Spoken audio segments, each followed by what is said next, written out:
Mabuhay ang Duterte Freedom Riders! Maraming salamat sa inyong pagkikisa.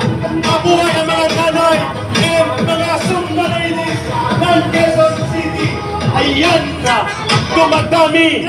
Lumalawak! Lumalakas ang nanay ng nagawag ko yan!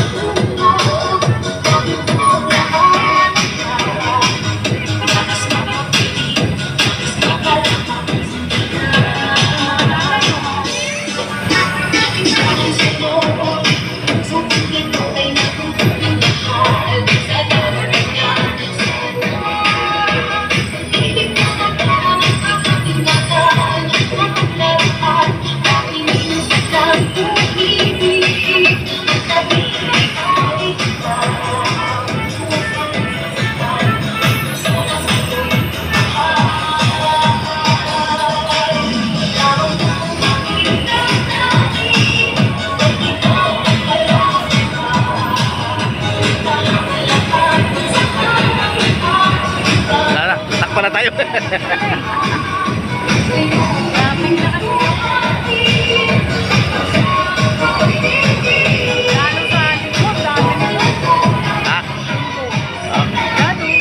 MJ daw, MJ.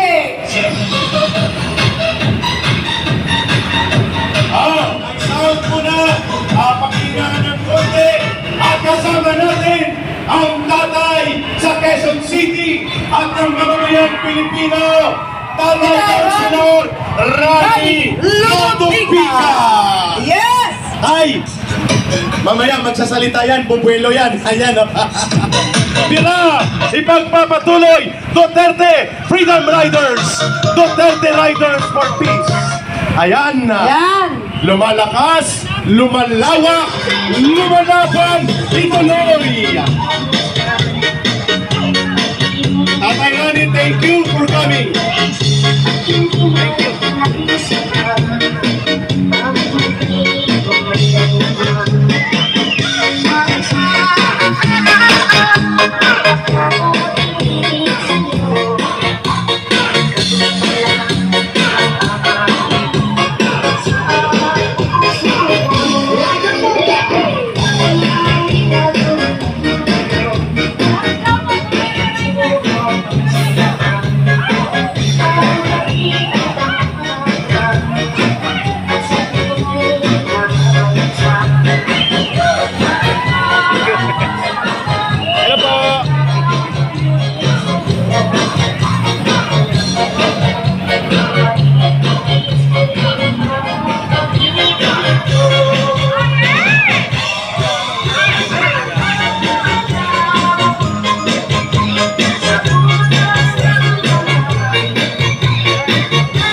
Isa pa. Bago ang pagsasalita ni Tatay Rani. One more round. Isa pa, last round muna. 1, 2, 3, go! Hataw! Habang nagpuprotesta, sumasayaw!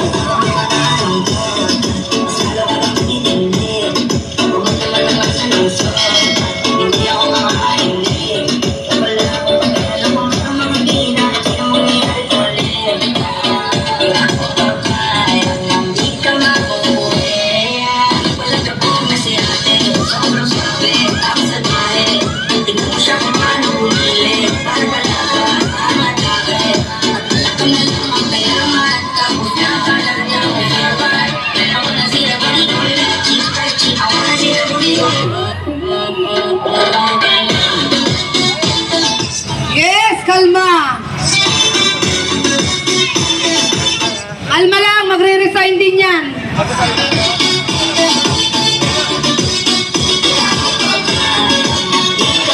Yes, kalma lang, magre-resign din yan.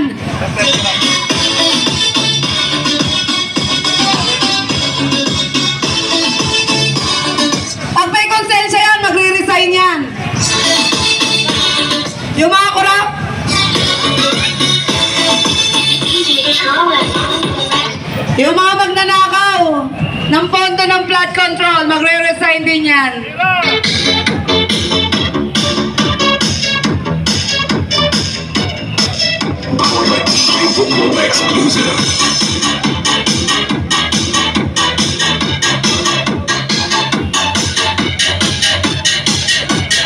Final sumba na yan, final. Sir, ano yan, sir? Ba't ang dami nila, sir, ngayon? Ba't ang dami nila ngayon? Oo. Ha? Pwede sa YouTube ko eh. Copyright tayo rito. Maraming salamat sa Duterte Riders. Last round, final round. Last round. Bago magsalita, si Tatay Rani Ludovica. Go! One more time with feelings.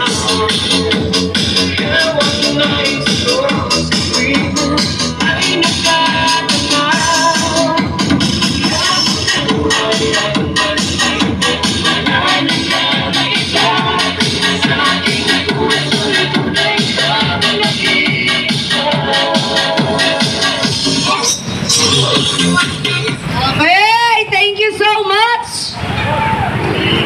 Thank you so much, Sumba ladies. Maraming salamat sa inyong mga talent at sa inyong lakas ng loob at sa inyong magagandang performance. Kunin ko naman ang microphone at nag-multitasking kami. At muli palakpakan natin ang mga magagaling, magaganda at talented na Sumba ladies ng Quezon City. Ayan. At siyempre, ang Duterte Riders for Peace and Freedom. Ayan.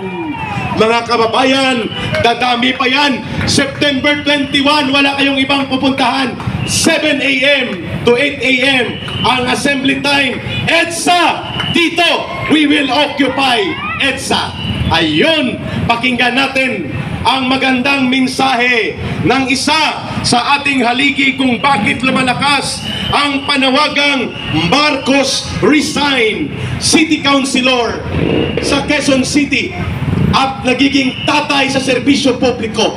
Malakas ang loob, matatag ang paninindigan sa kabutihan ng mamamayan. Kaya siya ang kinikilalang Marcos Resign Coordinator sa buong Metro Manila, Tatay Rani Councilor Rani Ludovica. Isang mapagpalang hapon po sa ating lahat. Napakadami pong naghihirap. 120 million ang Pilipino. Pero ang nakakalungkot po, iilan lang ang nagpapahirap sa bayan natin ito. Hindi ko na rin po siguro isa-isahin pa kung ano ang dahilan kung bakit naghihirap ang mamamayang Pilipino. Ang mahihirap, lalong naghihirap. Yung mayayaman, naging congressman pa, naging contractor pa, lalong naging mayaman. Marami po ang hirap na, pero kukunti lang ang tumatayo, kukunti lang ang tumitindi. Huwag po kayong matakot dahil ang ipinaglalaban po natin ngayon, ito po ang kinabukasan ng bayan po natin. Alam ko, lahat po tayo damdam o nararamdaman po natin ang paghihirap po ng bayan at ng pamilya natin. Bakit ba tayo ginaganito ng mga walang hiyang politiko at lalong-lalo na ang presidente nating adik? Kasi po, karamihan sa atin, tayo rin po ang may kasalanan po nito. Sa kakapiranggot o barya-baryang ibinibigay sa atin, ipinagpapalit natin ang paghihirap at kinabukasan at ang yaman ng ating bansa. Isa-isahin ko po kung bakit tumitindig po ko ngayon dito, alang-alang sa bayan natin at alang-alang sa mga kababayan ko. Ngayon, nakatutok tayo sa flood control program o anomalya o korupsyon.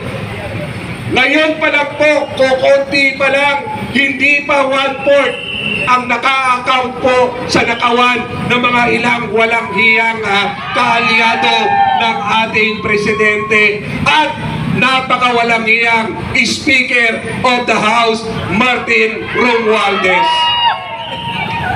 Alam niyo po, baka nakakalimutan niyo ang Maharlika Fund. Ang Maharlika Fund po natin, 500 billion po ang kinuha sa iba't ibang sangay ng gobyerno. At ito po, ngayon, baka nakalimutan nyo, magto 2 years na. Nabalitaan nyo na ba kung ano ang nangyari sa 500 billion na yan? Wala! Ito pa po, ang isa. Tayo po, hindi nyo po ba alam na dito sa administrasyon ng adik na Marcos na ito, nagbenta tayo ng 25 toneladang ginto na ito po ay reserve natin pag nagkaroon ng krisis. Meron pong magpapautang sa atin dahil binamandato po ng World Council of Gold na meron tayong reserve gold po rito. Ni-report pa ho nila, ipinaalam ba sa bayan kung ano at saan napunta ang pinagbentahan ng 25 na toneladang ginto? Wala! Sanay na sa pagnanakaw sa bansa natin ang administrasyong ito. Ang tanong ko po, Mamang Pulis, MMDA, security, at yung mga dumadaan na nakakotse rito sa atin, bakit hindi tayo kumikibo? Hindi nyo ba damdam o nararamdaman ang kawalang-hiyaan ng gobyernong ito? O natatakot kayo? Bayan ko, kababayan ko, kaya tayo winawalang hiya ng ating administrasyong ito dahil wala kayong pakialam. Alam nyo ba, sa 120 milyong Pilipino, may utang na ho agad ang bawat isa sa atin dito kahit ito'y sanggol pa lang, bagong panganak. May utang na agad na 153,000 ang utang ng bawat isa sa atin. Putang inang yan, meron ba tayong napakinabangan? Wala! Kaya kumakapal ang mukha ng pamilyang Marcos, Romualdez at Araneta kasi hindi kayo kumikibo, hinahayaan nyo, nilalapastangan tayo, ginagahasa ang ating kaban ng bayan. Kami po na nandito ngayon, sana magbigay o magbukas sa kaisipan po ninyo bilang isang Pilipino, bilang isang kapwa tao, tumindig po tayo sana. Yes! Tama. Mga pulis, mahal namin kayo. Alam ko, may sinumpaan din po kayo sa inyong tungkulin. Pero kasama sa sinumpaan ninyong tungkulin ay yung maging tapat po kayo sa taong bayan at sa bansang ito. Ama! Hindi niyo pa ho ba talaga alam na adik ang ating presidente? Alam na, alam na. Sa mga kilos at desisyon po niya, may paninindigan ba? Nasa tamang pag-iisip ba?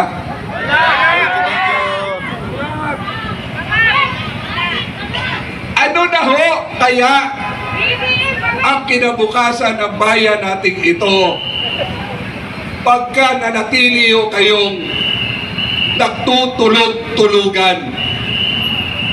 Bayan ko, kababayan ko, huwag nyo namang hintayin Sa 160 po. Sa na talagang lugmok na ang bayang ito bago kayo kumilos. Kami pong mga tao na nasa harapan po ninyo, isang kahig, isang tuka. Pero naninindigan dahil gusto naming matapos na ang paghihirap ng Tapusin mo! kinakabahan na po sila. May kabag na! Halos hindi na makatulog. Pulburon pa more! Pulburon pa more! Pulburon! Kayo po ba, kayong mga kapulisan, tayong taong gobyerno, di ba nire-require tayo taon-taon na tayo ay magpa-drug test? Kami po, dahil konsihan, sa Lunes, naka-schedule kami na i-drug test. Pero itong putang inang Marcos na to, bulat pagkabata pa lang adik na. Binigyan na nga ng pagkakataon na ituwid ang kanyang pagkakamali, ngunit lalong naging suga pa sa cocaine. Tama! Alam ko po, may ilang araw pa tayo para magkaisa. Samahan niyo po kami para sa kinabukasan at sa bayang ito sa darating na linggo. Kanina po, hindi na nakatiis si dating Governor Chavit Singson. Siya po ngayon, kanina ay naghayag sa pamamagitan ng press conference kung gaano kawalang hiya ang Marcos na ito. Ngayon, alam niyo ba? Kunwari, wala ang pinakamatakaw, ang pinaka-adik sa kwarta at sa kaban ng bayan na naging speaker, nakakaya, kababayan ko pa naman Bisaya, pero lo ni Modong.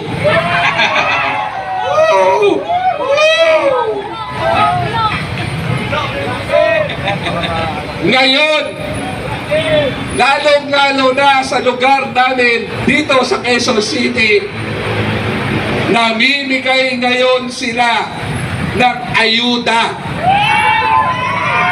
Binibigyan ang mga tao 5,000 dapat, 3,000 lang. Ultimo sa ayuda, putang inang yan, kinukurap pa. Ang kakapal na mukha niyong mga congressman kayo. Nagsalita na si Mayor Joy Belmonte kung paano tayo ninakawan, niloko ng mga congressman na to. Kahapon, nagkaroon ng physical audit ng flood control project sa Quezon City. Ayan na! Natuklasan niya kung gaano kawalang iya ang mga congressman natin. 17 billion mula 2022 hanggang itong taon na to ang nilustay ng mga walang hiyang congressman na yan. Alam niyo ba, puntahan natin ang mga bahay ng mga congressman natin. Doon pa lang makikita nyo kung gaano sila kahayok, katakaw sa pera ng bayan. Lahat ng mga karangyaan nasa kanila. Samantala, ang kanilang nasasakupan nung araw, isang kahig, isang tuka. Pero ngayon, 1,000 kahig bago ka makatuka dahil sa hirap ng bayan natin.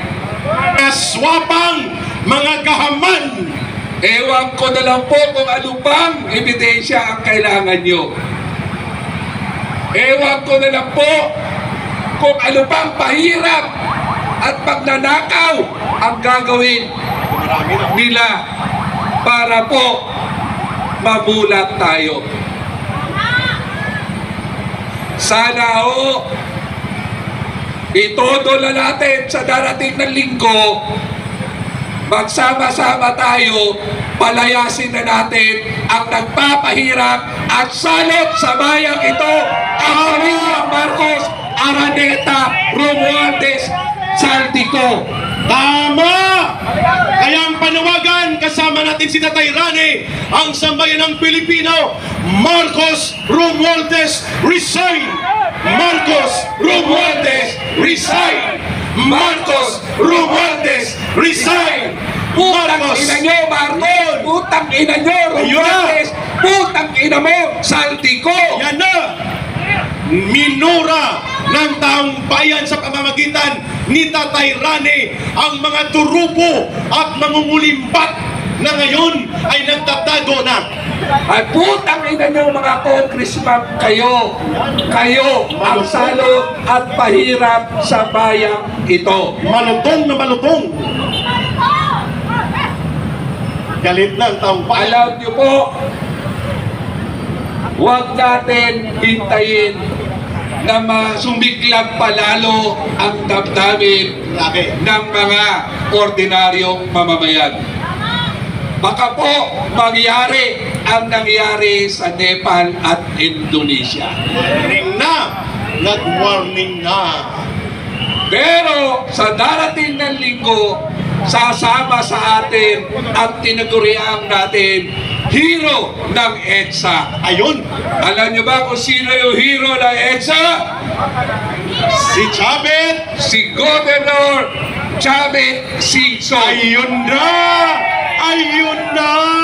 At sasamahan din tayo ni Senador Marcoleta. Ayun na! Ayan na! Tatagsa na! Ayan po. Ito po ay warm up lamang. Warm up pa lang yun. Pero kami po ay nakikiusap.